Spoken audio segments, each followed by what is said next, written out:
According to the most authentic estimations, this world of ours came into being 4.5 billion years ago as a result of Big Bang.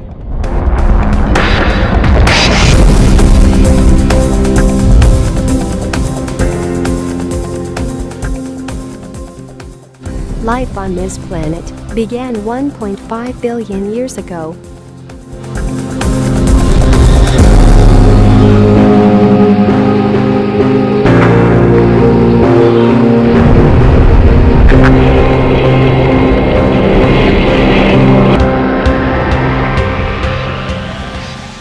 After many evolutionary processes, a species named Homo sapiens came into being 200,000 years ago, also known as human beings.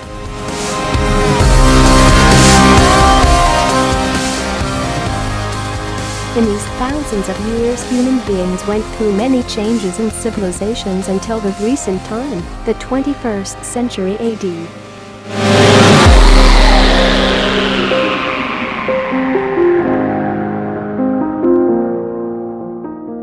These differences within the species started to define us as different group as well as different individuals. I'm black, gay, African, Christian, Asian, short, straight, Hindu, nice, ugly, white, lesbian, young, poor, disabled, cute, beautiful, American, old, skinny, Muslim, Latino, Buddhist, fat, strong, fast, other, Jewish, Caribbean, slow, funny, and I am me. I am me. I am me.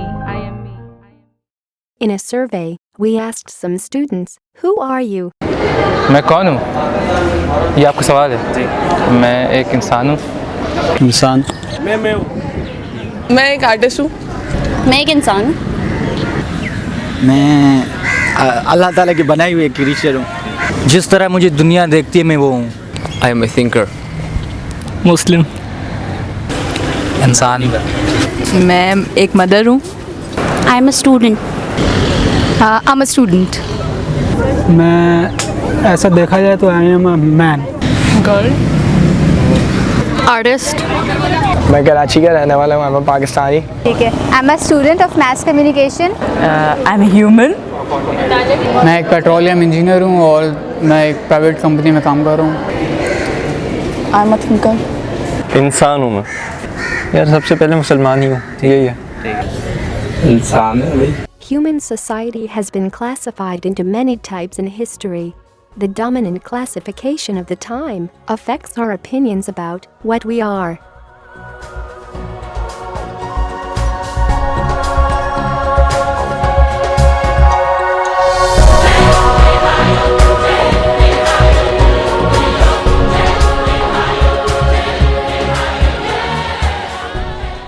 The overwhelming humanism in the global discourse and the Islamic basis of our country affected the opinions of the students in the survey.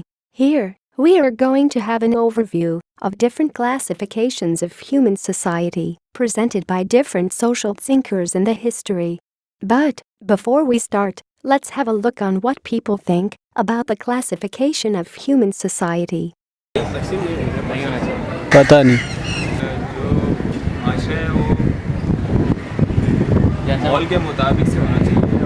मेरे मुताबिक माशरे को profession wise तकसीम होना चाहिए। माशरा जो है वो अव्वल तो डिवाइड नहीं होना चाहिए क्योंकि माशरे में जो है वो इक्वलिटी होनी चाहिए। होना तो प्रोफेशन पे चाहिए मगर इस्लामिक वे के मुताबिक। मेरे ख्याल में वर्थ की बुनियाद पे इंसान अच्छा है कोई बुरा है उस हवाले से जो है करना चाहिए। In my opinion, I would say like based of their religion. माशरे को तकसीम होना ही नहीं चाहिए। मेरे ख्याल से कैरेक्टर्स पर। इक्वालिटी की बुनियाद पे होना चाहिए। सोसाइटी को क्लासिफाई नहीं होना चाहिए। नहीं होनी चाहिए। रिलीजन बेसिस पे होना चाहिए। रिलीजन। इंसानियत और मजहब के उसमें। रिलीजन में। आई थिंक रिलीजन पे होना चाहिए। I guess profession and education के हिसाब से क्लासिफाई करना चाहिए। क्लासिफिकेशन होनी नहीं चाहिए। इक्वालिटी होनी चाहिए सब में। मजहब रिलीजन की बेस पे। ब्यूटी की बुनियाद हो। The basis of personality.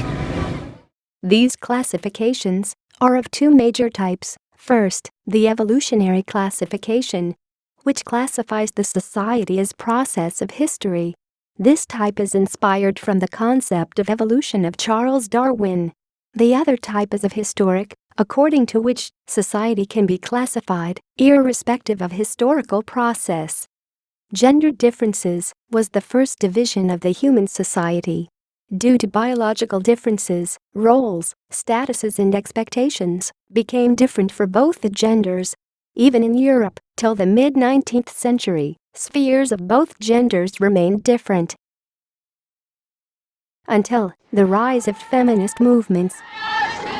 In the age of the pill, and with Betty Friedan as their Bible, American activists began what soon became a mass movement. Well, the main demand, of course, is equal rights. Equal rights to have a job, to have respect, to not be viewed as a piece of meat. Equal rights to set forth our own humanity. Equal rights to get into graduate programs, to get into schools, to training programs. We're the bottom third of the employment in terms of pay. We represent, nonetheless, 34% of the workforce, yet we're the first to be laid off and the last to be hired. There aren't frivolous demands at all. We just want what men have had all these years. Religions also divided the societies.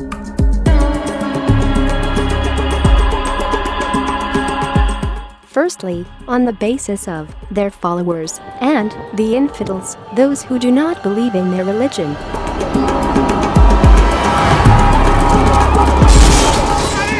Secondly, the internal stratification of different types. For example, the caste system of Hindus. Later, the geographical divides, the racial differences, the ethnical diversity, created differences. The Holocaust, the genocides, apartheid and many other riots fill the history based on these divides. It still persists even in the most developed and liberal states of the world. Ibn Khaldun was a 14th century North African Arab historian. He is claimed as a forerunner of the modern disciplines of sociology and demography. Ibn Khaldun categorized society into two categories, rural and urban. Rural society, according to him, is that society which lived far away from the center of population, and, according to him, is the society that is disorganized and convective, since do not like changes. However, they are hardy, frugal, uncorrupted moral, freedom-loving, and self-reliant, and so make excellent fighters. In addition, they have a strong sense of social solidarity. Urban society, according to him, is that society living in town or cities. It is populated compared to rural communities. The houses are close to each other. Urban people like changes, more civilized, sophisticated, artistic presentation, consumer and polite. They tend to have the sense of togetherness.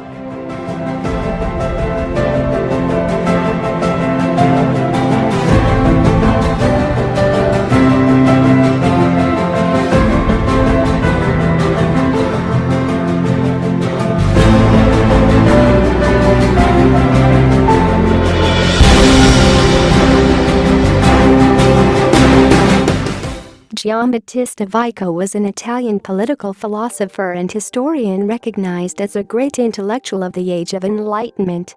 Vico argues in his book Scienza Nuova, New Science, that civilization develops in a recurring cycle of three ages: the divine, the heroic, and the human. Each age exhibits distinct political and social features and can be characterized by master tropes or figures of language. The giganti of the divine age rely on metaphor to compare, and thus comprehend, human and natural phenomena. In the heroic age, metonymy and synecdoche support the development of feudal or monarchic institutions embodied by idealized figures. Ich glaube mit der ganzen Seele!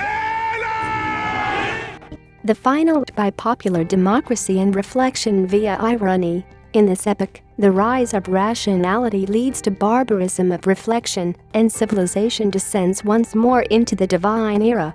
Taken together, the recurring cycle of three ages, common to every nation, constitutes for Vico of ideal eternal history.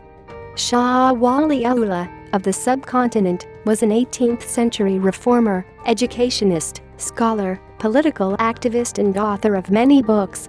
In his famous books, Hujjatullah al-Balaya, The Conclusive Argument from God, and Al-Budur al-Bazaya, The Bright Moons, he presented an evolutionary classification of society with the heading of Certificate. Evolution had never remained alien in the Islamic literature.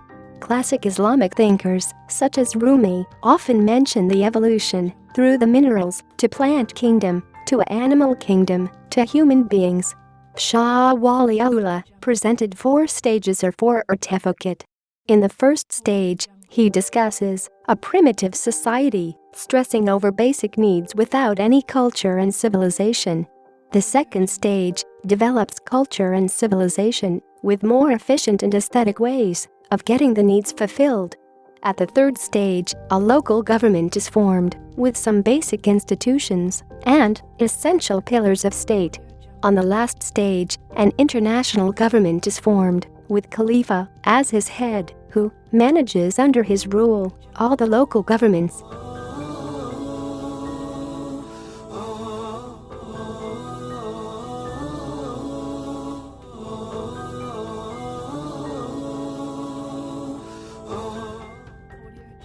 Auguste Comte was a French philosopher and founder of the discipline of sociology and of the doctrine of positivism. He offered an account of social evolution, proposing that society undergoes 3 phases in its quest for the truth, according to a general law of 3 stages that were the theological stage, the metaphysical stage and the positive stage. The theological stage was in which man's place in society and society's restrictions upon man were reference to God. People believed that all the phenomena of nature are the creation of the divine or supernatural. Men and children failed to discover the natural causes of various phenomena and, hence, attributed them to a supernatural or divine power. Metaphysical stage refers to explanation by impersonal abstract concepts. People often tried to believe that God is an abstract being. They believe that an abstract power or force guides and determines events in the world. The nature of inquiry was legal and rational in nature. The positive stage, also known as the scientific stage, refers to scientific explanation based on observation, experiment, and comparison. Positivism is a purely intellectual way of looking at the world. As well, it emphasizes observation and classification of data and facts. This is the highest, most evolved behavior according to Comte. Emil Durkheim, the first to use the term sociology to describe his work, and the first to apply positivist approach to sociological research, classified the society according to the social bonding between the members of the society. He gave a concept of mechanical and organic solidarity. In mechanical society, social bonds are typical of small pre-industrial societies based on the perception that people are interpersonally connected and have strong solidarity. In organic societies, social bonds are typical of large industrial societies based on the high interdependence of people who engage in specialized activities with hard-boiled relations and atomization. A similar classification was presented by the German sociologist Ferdinand Tönnies. He distinguished between 2 types of social groups, Gemeinschaft and Gesellschaft. Gemeinschaft, often translated as a community, refers to groupings based on a feeling of togetherness. Gesellschaft, often translated as a society, on the other hand, refers to groups that are sustained by an instrumental goal. Lewis Henry Morgan, American ethnologist and a principal founder of scientific anthropology, is known especially for his comprehensive theory of social evolution. It is very similar to the classification of Gerhard Lenski. He said that society had progressed from a hunting and gathering to a stage, which he denoted by the term savagery, to a stage of settled agriculture, barbarism, and then onto an urban society possessing a more advanced agriculture, which he called civilization.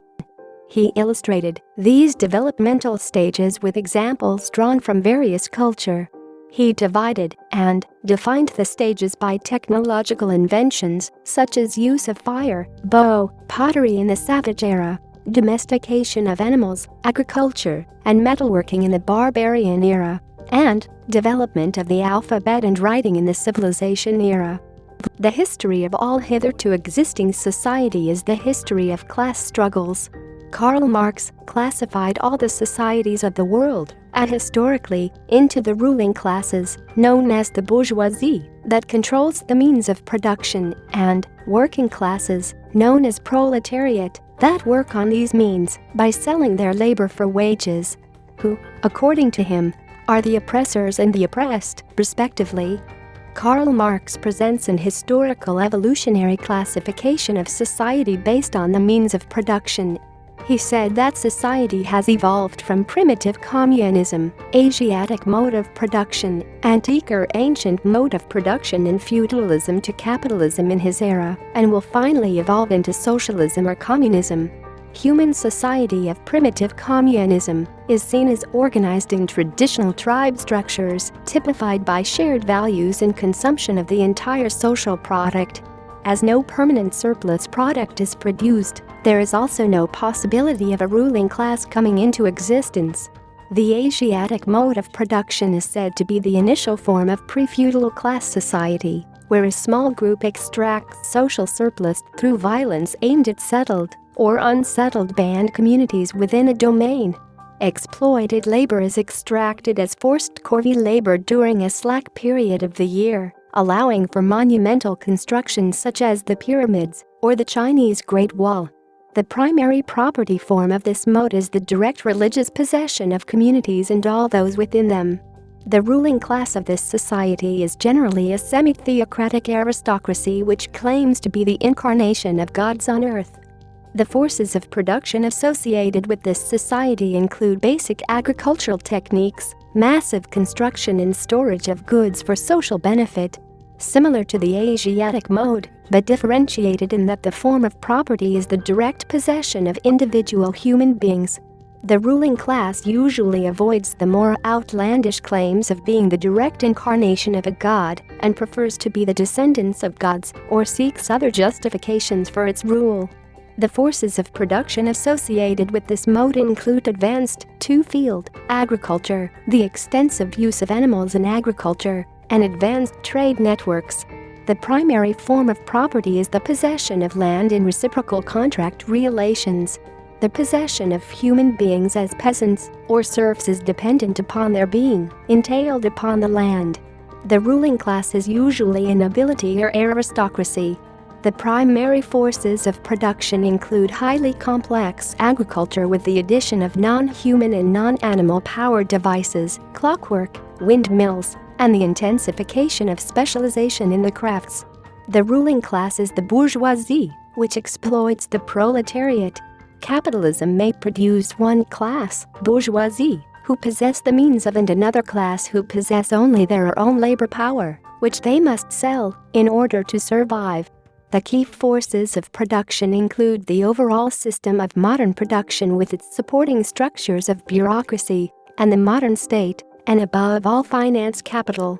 Late capitalism is characterized by consumerism and financialization, a process whereby making money, literally, becomes the dominant industry. Both of these practices are a means to sustain the flow and accumulation of capital.